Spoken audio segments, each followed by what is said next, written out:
வணக்கம் மக்களே, இன்றைக்கி அம்மா வந்து ஒரு ரெசிபியோடு வந்திருக்கேன். அது என்னென்னா ப்ரெட்டு ஆம்லேட்டு. அது வந்து இப்போ புது மாதிரியாக குடமிளகா கேரட்டெல்லாம் வச்சு பண்ண போகிறேன். ஸ்டஃபிங் வச்சு பண்ணேன். அது எப்படி பண்ணலாம்னு கிச்சனுக்குள்ளே போய் வாங்க போகிறோம். மக்களே, இந்த ப்ரெட்டு ஆம்லேட் செய்யறதுக்கு என்ன பொருளுங்கிறத பார்ப்போம். ஒரு 10 ப்ரெட் எடுத்து வச்சுருக்கேன், 10 பீஸு. குடமிளகா ஒரு அரை குடமிளகா, ரொம்ப போட வேண்டாம். கேரட்டு ஒரு அரை கப்பு. பல்லாரி வந்து ஒரு 2 பல்லாரி வெட்டி வச்சுருக்கேன். கொஞ்சோண்டு மல்லிக்கீரை. இந்த தக்காளி, ஒரு தக்காளி வந்து விதையெல்லாம் நீக்கிட்டு இந்த மாதிரி கொஞ்சம் குருவாக நறுக்கி வச்சுக்கணும். ஒரு மிளகா மட்டும் போதும், நறுக்கி வச்சுருக்கேன். 3 முட்டை எடுத்துக்கிடணும். மிளகு பொடி தேவைக்கு போட்டுக்கணும். வத்தல் பொடி தேவைக்கு. கரம் மசாலா, இஞ்சி பூண்டு பேஸ்ட்டு, உப்பு, மஞ்சத்தூள், ஆயில். இப்போ எப்படி ஸ்டஃபிங்கு முதல்ல ரெடி பண்ணிக்கிடுவோம். காய்கறியெல்லாம் இப்போ அடுப்பு பற்ற வச்சு சட்டி காய வச்சுருக்கேன். இதில் கொஞ்சோண்டு ஆயில் ஊற்றிக்கிடுவோம்.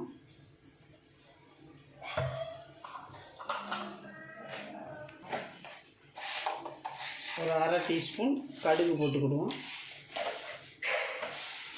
ஊற்றி இப்போ வெங்காயம் போடுவோம். அதில்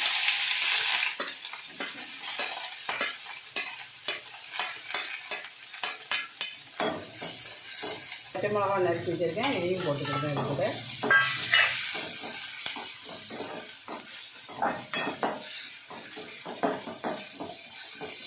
இப்போ இந்த கேரட்டும் போடுவேன். அப்போ தான் நல்லா வசங்கி வரும். கேரட்டு, குடமிளகா எல்லாமே போட்டு ஒன்றா வசக்கிக்கிடுவோம். அப்போ தான் நல்லா வசங்கி வரும். இப்போ வெங்காயம் எல்லாம் வசங்கிட்டு இருக்கு. இப்போ தக்காளி போடுவேன். இந்த தக்காளி போடுவேன். மல்லித்தலை போட்டுக்கிடுவேன்.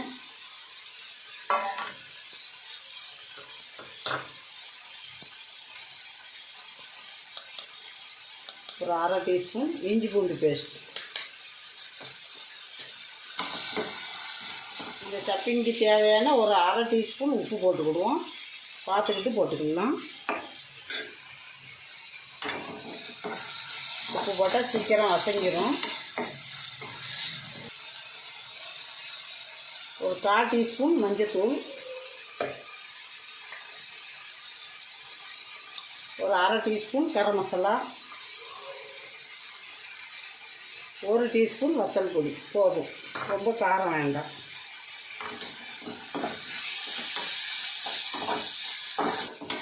இப்போ வெங்காயம் எல்லாம் ஸ்டஃபிங் ரெடி ஆயிடுச்சு. இப்போ அடுப்பை ஆஃப் பண்ணிவிட்டு முட்டை அடிச்சுக்கிடுவோம். ப்ரெட் எல்லாம் எப்படி பண்ணணும்னு பண்ணுவோம். இப்போ அடுப்பை ஆஃப் பண்ணிடுவோம். இப்போ முட்டை வந்து கலவை ரெடி பண்ணணும். இப்போ வந்து அதுக்கு வந்து கொஞ்சம் ஒரு குத்துக்கான புதினா குருவாக நறுக்கி போட்டிருக்கு. இதில் கொஞ்சம் மஞ்சத்தூள் போட்டுக்கிடுவோம் கலருக்காக.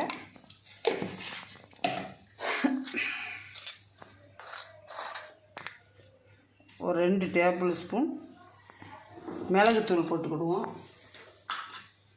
உப்பு தேவைக்கேற்ப உப்பு போட்டுக்கிடுவோம்.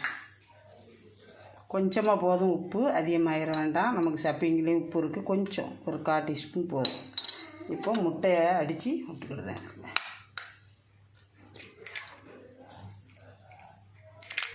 இப்போ 3 முட்டை எல்லாம் உடச்சி ஊற்றியாச்சு. இப்போ இதை வந்து அடிச்சுக்கிடுதோம்.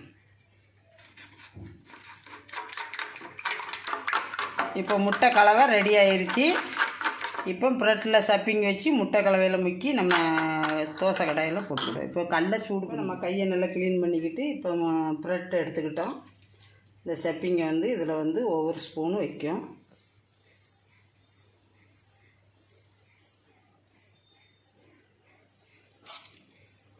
இப்படி வச்சுக்கிட்டோம்.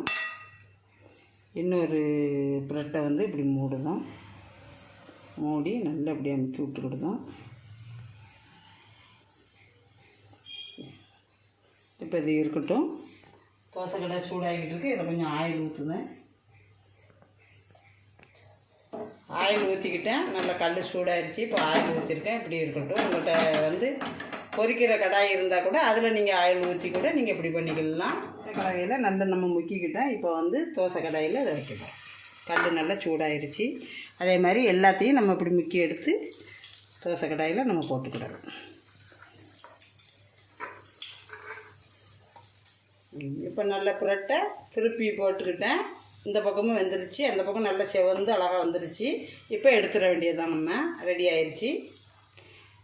மக்களே, ப்ரெட் ஆம்லேட்டு ரெடி. செஞ்சு சாப்பிட்டு பார்த்துட்டு எப்படி இருக்குன்னு சொல்லுங்கள் மக்களே. இப்போ அம்மா வந்து ப்ரெட் ஆம்லேட்டு ரெடி பண்ணி காமிச்சிட்டேன். எப்படி இருக்குன்னு வீட்டில் செஞ்சு சாப்பிட்டு பாருங்கள். குழந்தைகளுக்கு கொடுங்க, சாயந்தரம் ஸ்கூல்லேருந்து வரும்போது நல்லா விரும்பி சாப்பிடுவாங்க. முட்டை, கேரட்டு, குடமிளகா ஹெல்த்தியானது. சாப்பிட்டு பார்த்துட்டு எப்படி இருக்குன்னு சொல்லுங்கள். பிடிச்சிருந்தால் லைக் பண்ணுங்கள், ஷேர் பண்ணுங்கள். அம்மா சேனலை சப்ஸ்கிரைப் பண்ணுங்கள். மீண்டும் ஒரு நல்ல ரெசிபியோடு அம்மா சந்திக்கிறேன். நன்றி, வணக்கம்.